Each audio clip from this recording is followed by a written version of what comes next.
അപ്പോൾ ഇതും ഒരു അൺബോക്സിങ് വീഡിയോ തന്നെയാണ് കേട്ടോ. അപ്പോൾ ഇത് നല്ല അടിപൊളിയായിട്ട് പാക്കിങ് ആയിട്ട് സ്റ്റിക്കർ പാക്ക് എന്നൊക്കെ എഴുതി വലിയ സംഭവമാക്കിയിട്ടുള്ള ഒരു കവറിനുള്ളിൽ തന്നെയാണ് വന്നിട്ടുള്ളത്. 50 പീസസ് ഓഫ് സ്റ്റിക്കേഴ്സാണ് വന്നിട്ടുള്ളത്. വാങ്ങിക്കഴിഞ്ഞ് ഓർഡർ ചെയ്ത് ക്യാഷൊക്കെ കൊടുത്തു കഴിഞ്ഞ് 2 ദിവസം കഴിഞ്ഞപ്പോഴാണ് എനിക്കൊരു ബോധം വെച്ചത് എന്തിനാണ് ഞാനിത് ഓർഡർ ചെയ്തെന്നുള്ളത്. കാരണം ഇതേ സെയിം സാധനം, സെയിം പിക്ചേഴ്സ് എല്ലാം ഈ സാധനം തന്നെയാണ് നമ്മളൊരു 2 ദിവസം 2-3 ദിവസത്തെ മുമ്പത്തെ വീഡിയോയിൽ നമ്മൾ സ്റ്റിക്കർ ചെയ്തിട്ടുണ്ടായിരുന്നത്.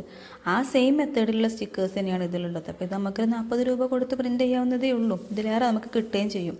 അപ്പോൾ കുറച്ചുകൂടി ബെറ്റർ അതായിരിക്കുമല്ലോ എന്ന് ആലോചിച്ചിട്ട് ഞാനത് റിട്ടേൺ കൊടുക്കാൻ പോവുകയാണ്. പിന്നെ ഇത് മെഷീൻ കട്ടല്ല കേട്ടോ കണ്ടിട്ട്.